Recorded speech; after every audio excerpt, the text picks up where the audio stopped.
Good morning, everyone. Good morning. My name is LatoyaFarris, and I'm the Assistant Director for Student Athlete Career Management here at Ohio State.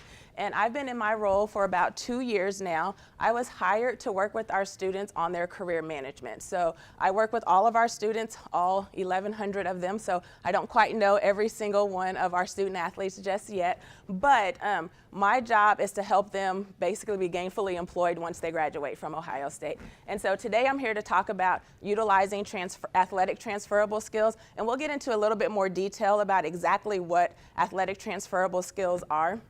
But just real quick, let's see, our agenda today, we'll talk about what are transferable skills, how to use them in a resume, how to use them in your cover letter, how to use them in interviews, and then I'll just give you a brief overview of what our 4-year career plan for student athletes look like.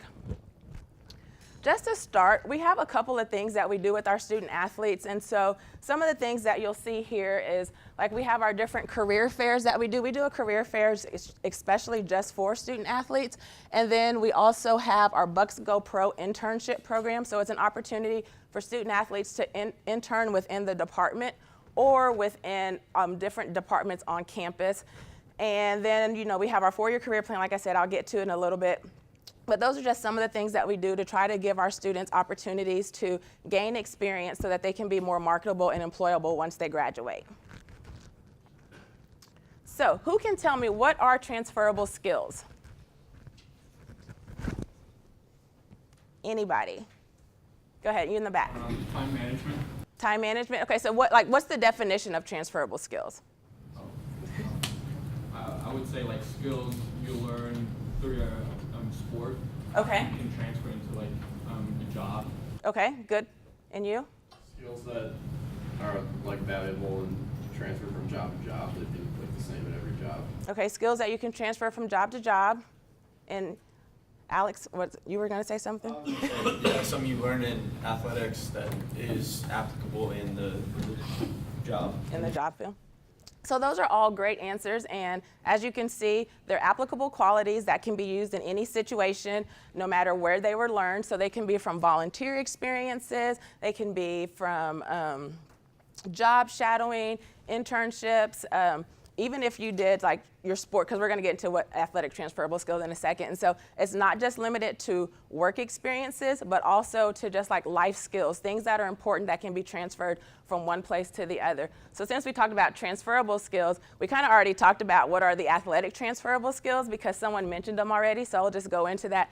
And so they're skills that are gained from your athletic experiences. So what I want to do is just a quick poll of the room. How many of you guys played sports in high school? Pretty much everyone. Okay, what about here in college? Any like club teams? Club teams? So as you know, there's a lot of skills that you gain from being an athlete, regardless of what level of athleticism you played. And so it's really important to use those qualities and skills and how you can transfer them into other opportunities. So what I want to do real quick is, let's see. Actually, I didn't want to do that, but I was going to ask what are some examples of the different athletic transferable skills. And like you in the back, you had mentioned time management earlier, and that's one of them. And as you can see, there's some different ones listed here. You have teamwork. A lot of you guys, you know, if you're working within a team, even if you're in an individual sport, you still have a team that you're a part of. Able to handle stress and adversity. That's really important because, you know, you're in high pressure situations, especially those of you who are competing at a collegiate level, very high pressure situations. And then, of course, everyone pretty much who does a sport is competitive. And so that's really important. The strong work ethic is great. Leadership qualities, being coachable, your commitment to the sport, those are all great examples of athletic transferable skills. And so now the most important part is trying to figure out how to utilize those when you're out looking for a job, because if you've had any athletic background, then you have athletic transferable skills that can be utilized. And so now it's just a matter of trying to draw on those and how you can make those important. I know, speaking of these examples, when we had our career fair not too long ago, Nate actually helped me at the career fair, and the employers were coming up to the table and telling him basically like, these are the skills, we know that student athletes possess these different types of skills, and a lot of the things that are mentioned here are the skills that they are looking for, and they know that student athletes possess those skills. So what I want you guys to do real quick is get into little small groups, and we're going to talk about how you can utilize your athletic transferable skills. And the first thing we're going to talk about is in resume. So I want you to think about how can you utilize your athletic skills and put that on a resume. So get in small groups, and we're going to come back together and talk about some of those examples, okay? All right, so let's come back together. Let's come back together. Who would like to give me an example of what they talked about in their group?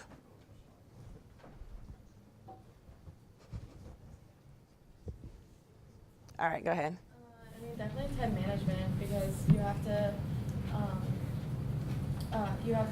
take part, like making sure you're going to your professors and saying like, hey, I'm traveling this day, and looking at your practice slot and seeing, okay, I practice here, classes here, when do I have time to do homework?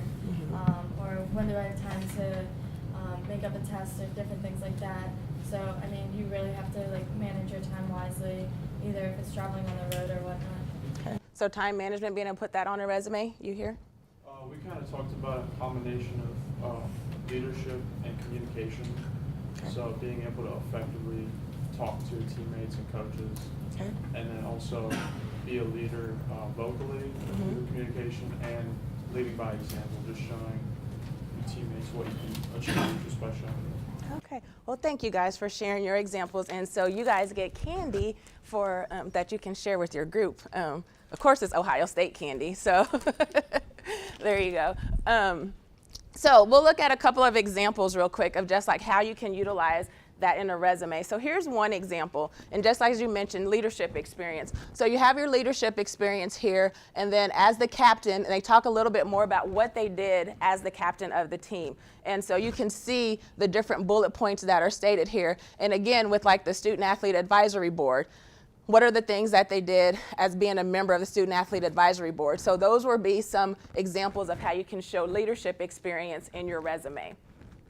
And then here's another example. This one is more functional. Sometimes people use a functional resume when they may not have the experience, like work related. So they use a functional resume to talk more about the skills that they've gained from their sport. And so you can see that we talk about teamwork, communication, self-motivation, and then the work ethic. And then they go into a little bit more detail about where they've gained those skills, how they've been able to utilize those skills. So that's just another example of how you can use athletic transferable skills in a resume.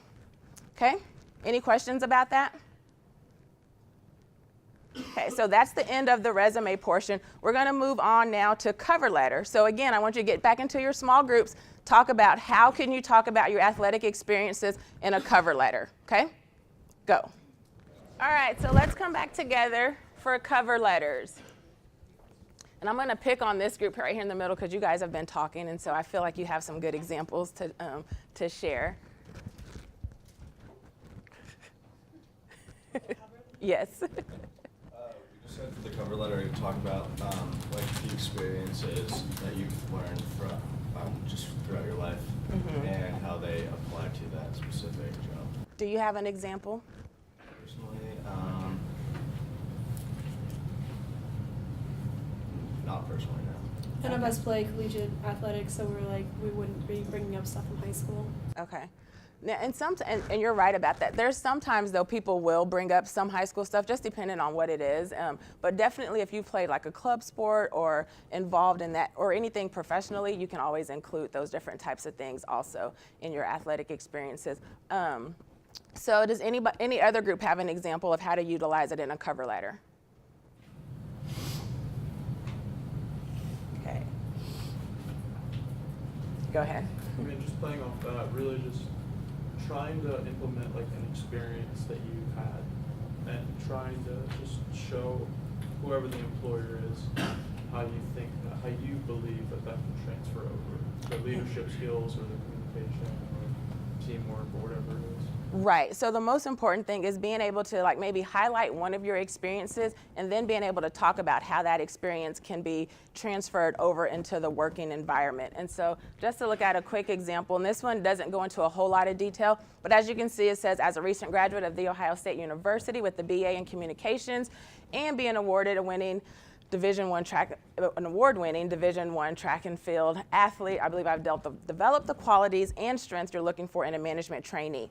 Through a highly disciplined approach to my studies in athletics, I've developed skills in time management, leadership, and strong work ethic. So that's kind of like the lead-in paragraph. And then the next paragraph for this person would probably then be them giving examples of how they've shown time management, how they've shown leadership, and then how they've also shown a strong work ethic. And so those are different ways to incorporate your athletic transferable skills into the documents that you'll be submitting for whatever job it is that you're interested in applying for. Are there any questions about cover letters? Cover letters are a little bit harder to write just because they do want more examples, and I think people tend to be a little bit more general when they're talking in their cover letters. And so, you know, being specific and being descriptive is what makes that employer see how valuable you could be, even if you don't have the actual work experience. And so even though we're talking about athletic transferable skills, this can also be applied to some of those opportunities where you don't have the actual experience, but you may have the skills. Because I know a lot of you guys have probably looked at job descriptions and goes, I could easily do that job. And so, and when you look at that, there's a reason why you think you could do it. It's probably because you've done something similar, or you know that you have the skills to do that. And so being able to write about how you have those skills is kind of the same thing. Even though we're talking about athletic transferable skills are still important in that piece also. So we'll move on now to interviewing. So again, exact same question. How would you answer, actually this is the question I'd want you to answer. If an employer asks you, what has your athletic experience taught you? What's the answer to that question? Okay, so get together, talk about those things. Okay, let's come back together. I'd like to hear from someone towards the middle of the room. So the answer to your question, what has your athletic experience taught you? Someone give me an example.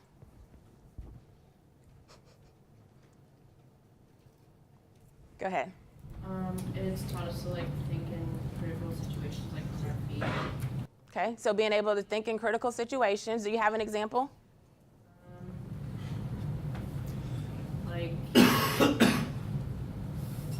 example, like in basketball or something, like if it's down to the last couple seconds, like what are you gonna do? Like, things like that. So being able to think in high pressure situations. Someone from this side, go ahead. I would thought like discipline. Okay. Like, I mean, our coaches just drill that in our head, whether it's something small or big, like, you need to have, like, discipline, and I think that can, like, transfer over to working in a field with a lot of people. Okay, so having discipline. Go ahead.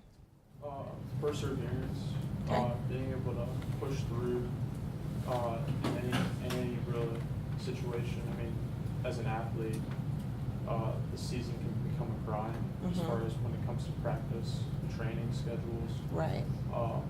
When an employer sees that you're able to complete that however many years of being an athlete, they see, well, you're committed and you're going to persevere through situations. Okay. tough situations. So being able to provide examples of how you persevered through different tough situations. So I think one of the most important things, especially in interviewing, is, again, providing examples. It's better to tell an employer a story as opposed to just saying, I have perseverance, or I'm good at dedication, those different types of things. So being able to tell a story is exactly what that employer is looking for, and it's going to be a way for them to remember who you are. And so here's just a couple of examples. And so in an interview, depending on what question they were asked, from my experience as an athlete, I was required to travel many days a semester to games, practice several hours daily, and carry a full course load. I learned to manage my time very effectively. And then they talk about what they did. So they worked out a practice and study routine, and it resulted in a successful athletic experience, how that ended up resulting for them, and then their final result was having a 3.4 GPA. So basically, they went through tell them like what the problem was, what the situation was they went through, what action they took, which is where they talk about being able to having a practice and study routine, and then what those end results were. And so the end results was being able to take second at the Big Ten championship and maintaining an overall 3.4 GPA. Same thing in the other one. This person had a little bit more experience, and so they talked about some of those experiences that they've gained from their internship.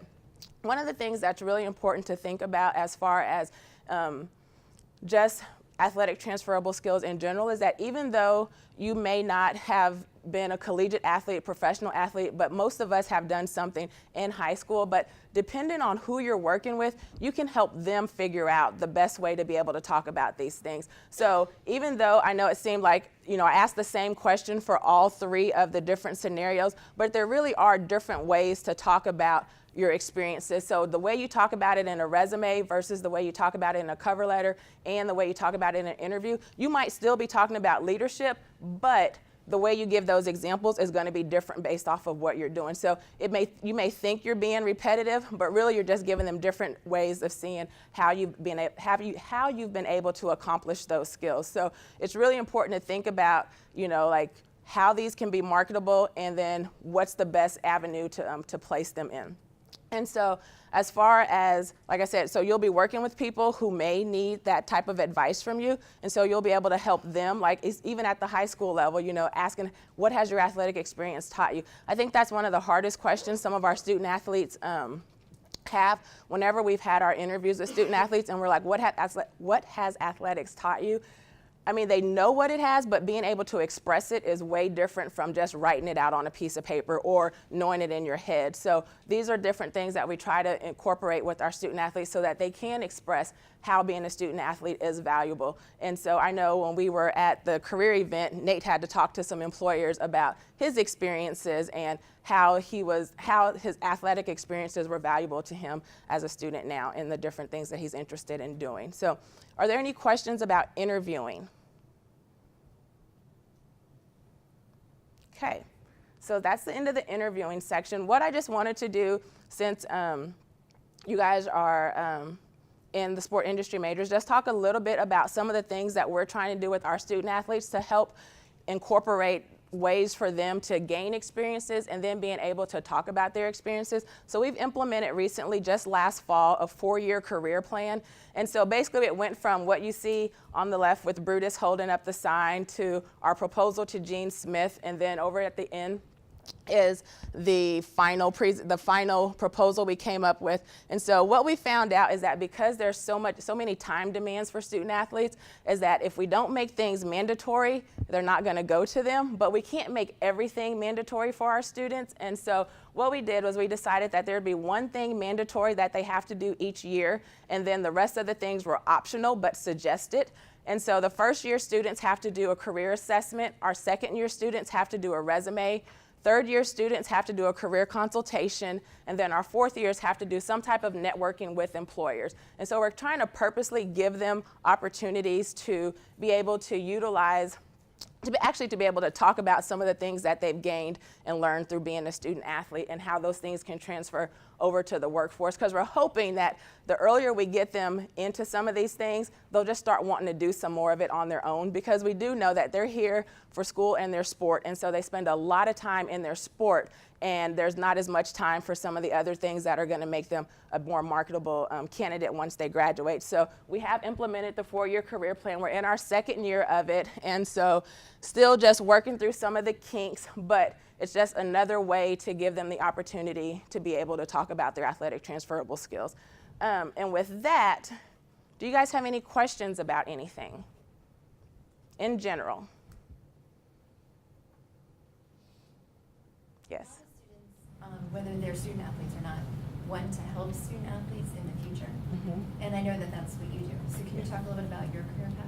Yes, so I graduated from Kansas State University with my undergrad in social work, and then I got my master's degree in college student development from Kansas State University. Part of the reason that I got my master's degree was because I was watching a football game one day, and I saw like all the students, the football players for K-State had majors in sociology, and although there's nothing wrong with being a sociology major, the advice I had been given as a student was that it was one of the hardest ones to make yourself marketable in. And so I knew that there was a struggle with having a very general degree, because there's so much you can do, and then not knowing exactly what you want to do when there's all these opportunities in front of you. And so I was like, I'm going to be the person to help, them figure it out, this type of thing. And so I went to grad school, got my degree, realized that it's not as easy as I thought it would be to try to get them to major in other things. But So yeah, so I did that, and then I ended up working for 10 years at Kansas State University in the Career Services Office, and I was the unofficial liaison to the athletic department. So anytime a student athlete came in, I was the one that they were scheduling with. I did all the presentations for our student athletes over in the athletic department, and then one day I saw a Twitter post about this position here at The Ohio State University, and I applied to it, and 2 years later, here I am. But it really was just like a Twitter post that I saw about this position, and that's how I applied for my role here. And again, it was a brand new position, so it hadn't existed before, and so it's kind of still in the infancy stages, even though I'm going into my 3rd year, just trying to figure out what works best for our student athletes. So, yes. And your degree was higher ed? Yes, college student development. So can you explain what that is? And so it's a higher ed degree, but basically it's just like how to work with college students. And so some places might call it college student personnel, other places might call it student affairs, and so there's just different names for it, but it's all, to me, it's pretty much everything outside of academics is what my degree was for, everything outside of working on the academic side. So, other questions, comments, or concerns?